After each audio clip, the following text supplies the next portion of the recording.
أعوذ بالله من الشيطان الرجيم. بسم الله الرحمن الرحيم. فذكر فما أنت بنعمة ربك بكاهن ولا مجنون. قرآن کریم فرقان حمید کی سورۃ الطور کا یہ دوسرا رکوع ہے۔ اس سے قبل پہلے رکوع کے اندر اللہ تبارک و تعالیٰ نے قیامت کے دن عذاب کا ذکر کیا اور جو مجرمین تھے ان کی سزاؤں کا ذکر کیا اور متقین کے انعامات کا ذکر کیا ہے۔ اس دوسرے رکوع کے اندر اللہ تبارک و تعالیٰ نے منکرین کے ذہنیت اور ان کے نظریات کی تردید کی ہے۔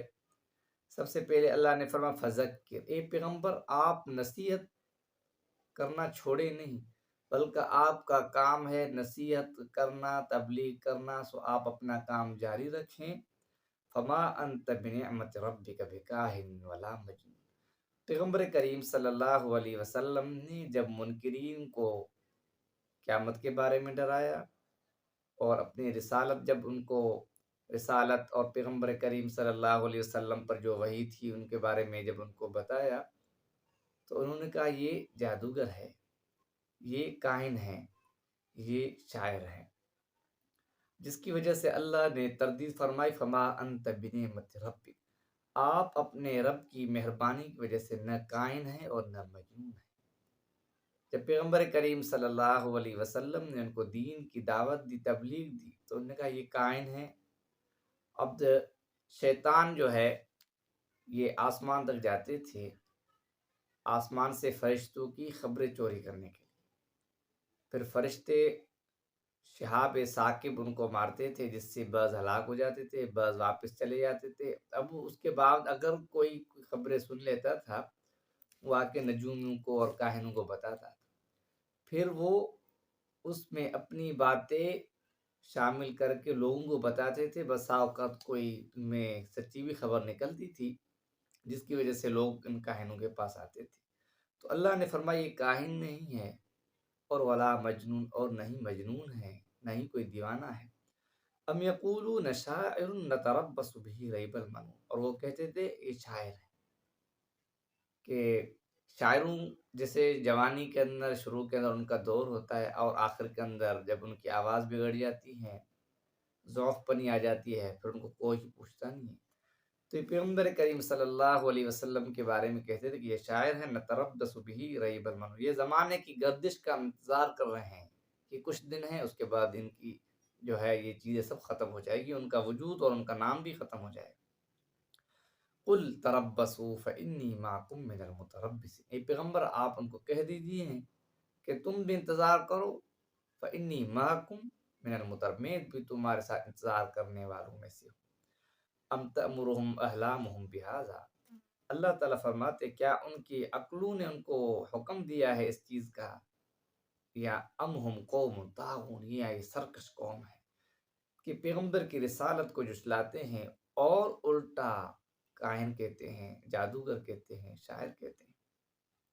ام یقولون تقولہ بل لا یؤمنون، آگے اللہ تعالیٰ فرماتے یہ لوگ کہتے ہیں تقول قرآن کو اس پیغمبر نے خود گھڑ لیا ہے، بل لا یؤمنون، اور یہ لوگ ضد اور اناد کی وجہ سے اس قرآن پر ایمان بھی نہیں لاتے، اس قرآن کی تصدیق بھی نہیں کرتے۔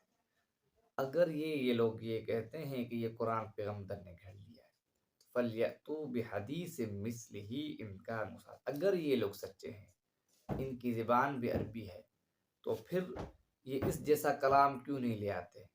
اگر یہ سچے ہیں، اللہ نے ان کو کھلی چھوٹ دے دی کہ اس قرآن کے بارے میں ان کا نظریہ یہ ہے کہ پیغمبر نے خود گھڑا ہے، چونکہ ان کی زبان بھی عربی تھی، تو اللہ نے کہا اگر ان لوگوں کا یہ عقیدہ ہے تو پھر یہ بھی اس مثل کوئی کلام لے اگر یہ سچے ہیں۔ ام خلقوا من غیر شیء ام هم الخالقون، اور یہ لوگ بغیر کسی خالق کے خود بخود پیدا کیے گئے ہیں، یا ام هم الخالقون، یا یہ خود پیدا کرنے والے ہیں۔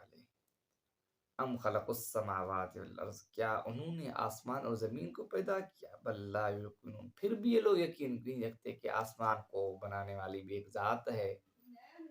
ام عندهم خزائن ربک، یا ان کے پاس رب کے خزائن ہیں کہ نبوت بھی ہوگی اور اس کے علاوہ رحمت ہے، یہ سب سلسلے کیا ان کے پاس ہیں؟ ام ہم المسیطرون، یا یہ لوگ مسلط کیے گئے ہیں؟ ام لہم سلم یستمعون فی، یا ان کے پاس کوئی ایسی سیڑھی ہے یستمعون فی جس پر چڑھ کر یہ آسمان سے خبریں سنتے ہیں؟ فلیات مستمعہم بسلطان، پھر جو یہ خبریں سنتے ہیں، اس جو سنی ہوئی خبریں ہیں ان کو لے آئے واضح دلیل کے ساتھ، دلیل بھی نہیں ہے ان کے پاس۔ عمل البنا، اور جو فرشتے ہیں ان کے بارے میں ان کا ذہن اور ان کا عقیدہ یہ کہ فرشتے خدا کی بیٹیاں ہیں۔ اللہ تعالیٰ فرماتا عمل البنا، خدا کے لیے بیٹیاں، وَلَكُمْ بَنُونَ، اور تم اپنے لیے بیٹے تسلیم کریے۔ کیا ہے منصفانہ عدل اور تقسیم ہے یہ؟ ام تسألهم اجر، اے پیغمبر کیا آپ ان سے کوئی معاوضہ طلب کرتے ہیں جس معاوضہ کی وجہ سے فہم من مغرم مثقلون، اور یہ تاوہاں ان کو گرہ محسوس ہوتا ہے، بوجھ محسوس ہوتا ہے۔ ام عندهم الغیب، یا ان کے پاس کوئی غیب کا علم ہے، غیب کی خبریں، فہم یکتبون، جس کو وہ لکھتے ہیں۔ ام یریدون کیدا، اور وہ لوگ برائی چاہتے ہیں، ہیلا تدبیر، فالذین کفروا هم المکیدون، اور جو لوگ کافر ہیں، جنہوں نے کفر کیا، یہ کافر لوگ اپنی برائی کے اندر ہی پھنسیں گے، اپنے ہیلو کے اندر ہی پھنسیں گے۔ ہم لوگ الہ غیر اللہ، آگے اللہ نے شرک کی تردید کی، کیا اللہ کے علاوہ کوئی ان کا الہ ہے، کوئی خدا ہے؟ سبحان اللہ عما یشرکون، اگر اللہ کے ساتھ کسی کو شریک کرتے تو اللہ کی ذات سب چیزوں سے پاک اور منزہ ہے، عما یشرکون، جس میں وہ شرک ٹھہراتے، شریک ٹھہراتے۔ وَإِن يَرَوْا كِسْفًا مِّنَ السَّمَاءِ سَاقِطًا، ان کی ذہنیت یہ ہے، اللہ تعالیٰ فرماتے چاہیے کہ وہ خدا کی عذاب سے ڈرتے ہیں، اگر ان کے اوپر آسمان سے ایک عذاب کا ٹکڑا نازل ہوتا پھر بھی اس کو عذاب نہیں سمجھتے، ان کے ہٹ درمی دیکھیں۔ وَإِن يَرَوْا كِسْفًا مِّنَ السَّمَاءِ سَاقِطًا، اگر وہ دیکھے آسمان سے کوئی ٹکڑا گرتا ہوا، يَقُولُوا سَحَابٌ مَّرْكُومٌ، پھر یہ کہیں گے یہ تہبت باطل ہے، ڈرتے نہیں، خدا خوف نہیں ہے ان کے دل میں۔ فَذَرْهُمْ حَتَّىٰ يُلَاقُوا يَوْمَهُمُ الَّذِي فِيهِ، آگے اللہ تعالیٰ پیغمبر کریم صلی اللہ علیہ وسلم کی تسلی کے لیے فرما رہے ہیں فَذَرْهُمْ، آپ کا کام ہے تبلیغ کرنا، نصیحت کرنا، آپ نصیحت جاری رکھیں۔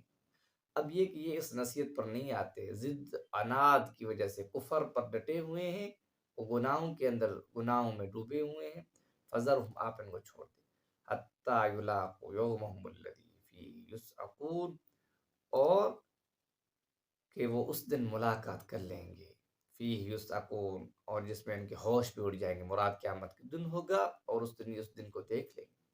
یوم لا یغنی عنہم کیدہم شیئا، پھر جو انہوں نے ہیلے کیے، تدبیر کیے، مکر کیے، وہ ان کو کوئی فائدہ نہیں دے گا۔ ولا هم ینصرون، نہ ہی کوئی ان کا مدد کرے گا، نہ اللہ کی ذات اور نہ ہی کوئی دوسری چیزیں جن پر ان کو بھرم تھا، یقین تھا۔ وَإِنَّ لِلَّذِينَ ظَلَمُوا عَذَابًا دُونَ ذَلِكَ، اور جن لوگوں نے ظلم کیا ان پر عذاب آنے سے قبل ایک اور عذاب بھی واقع ہوگا کہ ان پر قحط سالی اور مختلف آفات اور مصائب آئیں گے۔ وَلَٰكِنَّ أَكْثَرَهُمْ لَا يَعْلَمُونَ، لیکن ان میں سے اکثر لوگ نہیں جانتے کہ قیامت سے قبل بھی اللہ تعالیٰ اپنا عذاب لوگوں پر مسلط کر لیتا ہے، جو کفر میں، جو شرک میں، جو گناہ کاریوں میں، جو بدعمالیوں میں تلے ہوئے ہیں۔ وَاصْبِرْ لِحُکْمِ رَبِّکَ، اے پیغمبر آپ اپنے رب کے حکم کی وجہ سے صبر اختیار کریں، جو کچھ وہ آپ کو کہتے ہیں، آپ کو تکلیف دیتے ہیں، تو آپ ان کو چھوڑ دیں۔ فَإِنَّكَ بِأَعْيُنِنَا، کیونکہ آپ ہماری تربیت میں ہیں، آپ ہمارے سامنے ہیں، ہماری حفاظت میں ہیں۔